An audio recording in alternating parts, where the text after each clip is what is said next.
इरफान खान नियाजी ने फिर रन्स करने शुरू कर दिए, वो मास शफकत ने फिर रन्स करने शुरू कर तो दिए। क्या उनको लेंगे? तो क्या आप उनको लेंगे जिनको आप ट्राइड एंड टेस्टेड, जिनको आप इतना कर चुके हो? तो आपका कॉम्बिनेशन, आपकी फास्ट बॉलिंग का आपको नहीं पता लग रहा कि आपके फास्ट बॉलर्स कौन से होंगे जो स्क्वाड का हिस्सा होंगे। सो मेरे अपने नज़दीक कन्फ्यूजन है जो कि बहुत गलत है, क्योंकि आप लास्ट मिनट में एक महीने पहले अगर कप्तान चेंज करके आप किसी और को दे दोगे तो आप कहाँ खड़े हो? तो आपके पास जो ये फास्ट बॉलर्स हैं ना, ये इतने ज़्यादा फिट नहीं हैं कि इंटरनेशनल मैचेस के अंदर जो रिगरस, यानी जो आपके ऊपर जो रिगर होती है ना, जिसमें आपको मेहनत करनी पड़ती है, उसके लिए तैयार नहीं है। आप 1 से 2 मैच खेलते हैं, आप अनफिट हो जाते हैं, ठीक है, फिर आप बाहर हो जाते हैं। बिस्मिल्लाहिर्रहमानिर्रहीम, अस्सलाम वालेकुम। अपने YouTube चैनल MIB स्पोर्ट्स पर मैं हूं मिर्ज़ा इकबाल बेग। पाकिस्तान में इन दिनों क्रिकेट ही क्रिकेट हो रही है। साउथ अफ्रीका की टीम गई तो श्रीलंका की टीम आ गई, और श्रीलंका की टीम अभी वनडे सीरीज़ तो खेल ही रही है, लेकिन फिर उसके बाद ट्राई सीरीज़ होगी जो पाकिस्तान, श्रीलंका और जिम्बाब्वे की टीमों के दरमियान खेली जाएगी।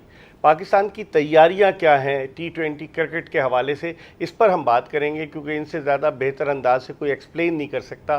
पाकिस्तान के चीफ सेलेक्टर हैं, पाकिस्तान के फॉर्मर टेस्ट क्रिकेटर हारून रशीद, इनसे बात करते हैं। हारून भाई, अब फरवरी में होने जा रहा है और नवंबर चल रहा है, समझ लीजिए 2-3 महीने रह गए। पाकिस्तानी टीम के कॉम्बिनेशन को आप किस तरह से देखते हैं? जो हमारी परफॉर्मेंस रही T20 में, जिस तरह एशिया कप में हम हारे मैचेस, और उसके अलावा वेस्ट इंडीज़ में हम सीरीज़ हारे, तो सीरीज़ वेस्ट इंडीज़ की थी, वो बड़ी अच्छी, मतलब हमारे साथ हो क्या रहा है? देखिए, एक तो सबसे पहली चीज़ ये है कि आपने देखा होगा कि पाकिस्तान में पिछले चंद सालों में बहुत ज़्यादा changes I, in that sense कि आपकी मैनेजमेंट चेंज होती थी, कोचेस चेंज होते थे, आपके कैप्टन चेंज होते थे, जिसकी वजह से बहुत ज़्यादा स्टेबल नहीं थी पाकिस्तान की टीम। अब जब से ये माइक हैसन आए हैं, इनको शायद दिया गया है कि जी आपने टीम को बनाना है, और उसने कहा कि मैं आपकी टीम को बना के दे दूंगा, तो इसको शायद पूरी पावर्स दे दिए कि जी आप जिस तरह मर्जी बनाएं। लेकिन मैं अभी भी देख रहा हूँ कि अगर आपने जैसे बताया कि फरवरी 2026 में वर्ल्ड कप है, तो आप अभी तक एक ऐसी जगह पे खड़े हैं जहाँ आपको नहीं पता कि आपके कॉम्बिनेशन क्या होगा। ठीक है, आपको अभी तक नहीं पता कि क्या सलमान अली आगा ने T20 में कप्तानी करनी है, क्योंकि सलमान अली आगा वनडे के अच्छे प्लेयर हैं, टेस्ट मैच के अच्छे प्लेयर हैं। T20 में अभी तक उनकी बैटिंग की कोई खास कारकर्दगी नजर नहीं आई। क्या उसको आप कप्तान बन के लेके जाएंगे? अगर वहाँ बाबर आजम भी आपके साथ हुआ तो दोनों एक जैसे प्लेयर आपके साथ उस टीम में जाएंगे, और एक बंदा उसमें कैप्टन होगा जिसको आप ड्रॉप नहीं कर सकते। दूसरी तरफ अभी मैं देख रहा हूँ कि शादाब खान की बड़ी बातें होने शुरू हो गई हैं कि वो फिट वापस हो रहे हैं। तो क्या इनके जहन में ये है कि शादाब खान को कप्तान बना के और उसके बाद फिर ये अपना कोई कॉम्बिनेशन बनाएंगे? लेकिन उसके लिए शादाब खान क्या तैयार हैं? मेरे अपने नज़दीक फिटनेस के बाद आप सबसे पहले किसी को अगर फिटनेस का जाविया जो परखने का होता है वो मैचेस होते हैं। आपने उनको मैचेस तो खिला नहीं रहे, आपको टीम के साथ ही उनको लगा दिया।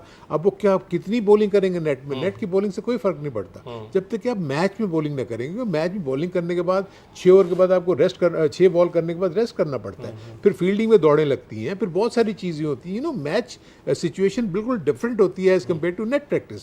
सो उसके लिए क्या शादाब तैयार है नहीं? तो इसलिए मुझे थोड़ा सा कन्फ्यूजन ये है कि ये किस तरीके से अपनी टीम के कॉम्बिनेशन को लेके जाएंगे। आप कभी हसन नवाज को मुसलसल मौके देते हो, फिर आप उसको ड्रॉप कर देते हो।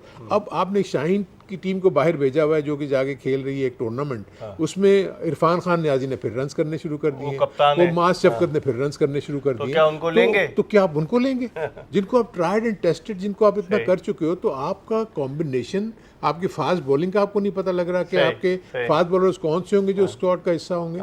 सो मेरे अपने नज़दीक कन्फ्यूजन है जो कि बहुत गलत है, क्योंकि आप लास्ट मिनट में एक महीने पहले अगर कप्तान चेंज करके आप किसी और को दे दोगे तो आप कहाँ खड़े हो? दूसरी चीज़ आलम भाई, मिडिल ऑर्डर आपका T20 में देखें, रिजवान को ये T20 में सेलेक्ट नहीं किया इन्होंने, रिजवान वनडे में सेलेक्टेड है, और T20 में अब विकेट कीपिंग वो किससे करा रहे थे? उस्मान खान से। उस्मान खान एक इतने मुस्तनद विकेट कीपर नहीं है, साहबजादा फरहान को उन्होंने रखा हुआ था।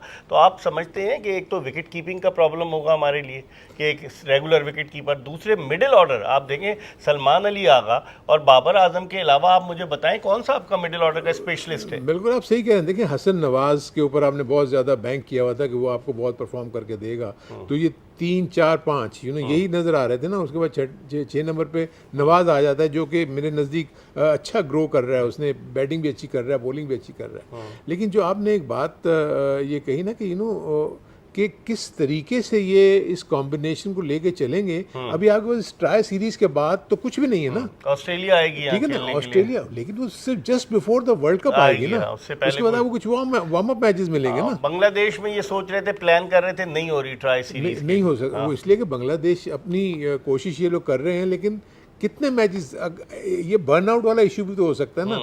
आपको नंबर ऑफ मैचेस, मेरे नज़दीक इनके पास 6 से 8 मैचेस से ज़्यादा मुझे नहीं लगता कि अब बिफोर द वर्ल्ड कप हैं। और अच्छा, अब आप जो ट्राई सीरीज़ खेल रहे हैं वो आप जिम्बाब्वे के खिलाफ खेल रहे हैं, ठीक है। आपको अफगानिस्तान ने रिफ्यूज़ कर दिया। आप श्रीलंका के खिलाफ खेल रहे हैं, जो कि लकीली वो रुक रहे हैं यहाँ पर क्योंकि वो वापस जाने वाले थे।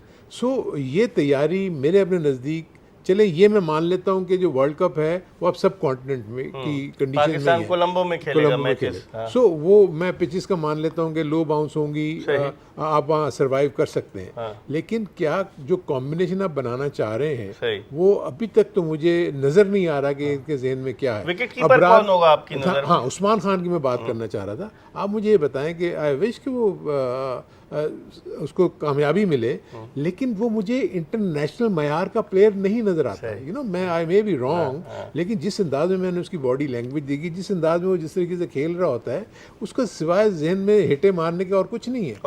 गेम सेंस की कीपिंग में तो मैं नहीं समझता कि वो स्पेशलिस्ट लगे, या जो नॉर्मली कीपर्स होते हैं उस तरीके से तो मुझे नजर नहीं आ रहा। अब ये मेरे अपने नज़दीक रिजवान के साथ इन्होंने ज्यादती की है।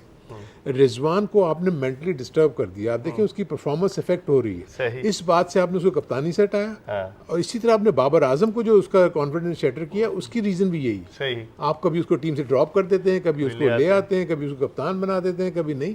सो ये वो चीज़ें होती हैं जो किसी भी प्लेयर को डिस्टर्ब करने के लिए मेंटली काफ़ी होती हैं, और ये दोनों आपके की प्लेयर्स थे जिनको आपने डिस्टर्ब कर दिया। अच्छा, फास्ट बॉलिंग के हवाले से बस मैं मुख्तसर आपसे पूछना चाहूँगा, फास्ट बॉलिंग में क्या हो गया? इतने सारे फास्ट बॉलर्स आए थे, कहाँ चले गए? Mohammad Ali, Khurram Shahzad, Akif Javed, Mohammad Hasnain, there were so many fast bowler, Abbas Afridi, कहाँ चले गए? देखिए, मैं आपको एक चीज़ बताऊं जो कि एक बड़ी हार्श रियलिटी है। हम अपनी डोमेस्टिक क्रिकेट को अगर आप देखें तो आपके पास जो ये फास्ट बॉलर्स हैं ना, ये इतने ज़्यादा फिट नहीं हैं कि इंटरनेशनल मैचेस के अंदर जो रिगरस, यानी जो आपके ऊपर जो रिगर होती है ना, जिसमें आपको मेहनत करनी पड़ती है, उसके लिए तैयार नहीं है। आप 1 से 2 मैच खेलते हैं, आप अनफिट हो जाते हैं, ठीक है, फिर आप बाहर हो जाते हैं। आप मोहम्मद अली की मिसाल ले लें, आप खुर्रम शहजाद की मिसाल ले लें, आप जितने ऐसे नए प्लेयर्स आपके ऊपर आए, उनके बाद उनको इंजरी हुई और वो बाहर हो गए, ठीक है। इसीलिए मुझे भी नजर आता है कि मुझे नसीम शाह कभी कभी स्ट्रगल करते हुए नजर आते हैं। वसीम जूनियर मुझे स्ट्रगल करते हुए, लेकिन ना वो तो इन एंड आउट ही है ना। आप देखें कभी फिट होते हैं तो उनको टीम में डाल देते हैं, जब वो अनफिट होते हैं तो वो जी नेशनल क्रिकेट एकेडमी में रिहैब कर रहा होता है। मैचेस तो कोई खेलता ही नहीं है। जब तक ये क्रिकेटर्स मैचेस नहीं खेलेंगे उस वक्त तक इनकी मैच फिटनेस नहीं आएगी। आप जितना मर्जी ये एक्सपेरिमेंट्स करते हैं। आपका इतना तजुर्बा है, आखिरी सवाल करूंगा कि आज जसप्रीत बुमराह ने, जो उनका कप्तान है टेम्बा बावूमा, उसके कद के हवाले से रिमार्क्स दिए जिस पर बड़ा रिसेंटमेंट दिखाया जा रहा है। आप समझते हैं इंटरनेशनल क्रिकेट में किसी के खिलाफ पर्सनल इस तरह की चीज़ें? मेरे अपने नज़दीक बहुत ज़्यादती है, बहुत ज़्यादती है। इस किस्म की कोई चीज़ नहीं होनी चाहिए, क्योंकि आप देखें कि ये क्रिकेट गेम ही जेंटलमैन स्पोर्ट के नाम से है ना। आप इक्वल हैं जब भी आप खेल रहे हो, तो किसी को आपने डिग्रेड नहीं करना, किसी को आपने कोई ऐसे रिमार्क्स नहीं पास करने। और आपको पता नहीं कितनी बड़ी इश्यूज हो जाती हैं, आप जरा सी कोई बात करते हैं तो एक जैसे आप बता रहे हैं कि इसको फैल गई ना सारी दुनिया। सो इस किस्म के रिमार्क्स पास करना रेसिस्ट रिमार्क्स में भी आ जाता है, ये बिल्कुल आ जाता है। आईसीसी को नोटिस लेगा, बिल्कुल लेगा। सो मेरे नज़दीक इंडिया कुछ मुझे लग रहा है कि बहुत ज़्यादा ओवर कॉन्फिडेंट हुए हैं इंडियंस। और मैं देखता हूँ कि हर प्लेयर जो सूर्य कुमार यादव ने किया एशिया कप में, पॉलिटिक्स को बीच में लेकर आ गए। इसी तरह वो जिस तरीके से वो लाउड माउथ बातें हो रही हैं, वो मुझे इतना अच्छा नहीं लग रहा। इंडियंस किसी वक्त भी अगर डेंट पड़ा उनको तो बिल्कुल नीचे गिर जाए। बहुत बहुत शुक्रिया हारून रशीद, पाकिस्तान के former test cricketer, former chief selector, former coach हमारे साथ मौजूद थे और बड़ी इन डेप्थ एनालिसिस कर रहे थे। देखते रहिए MIB स्पोर्ट्स।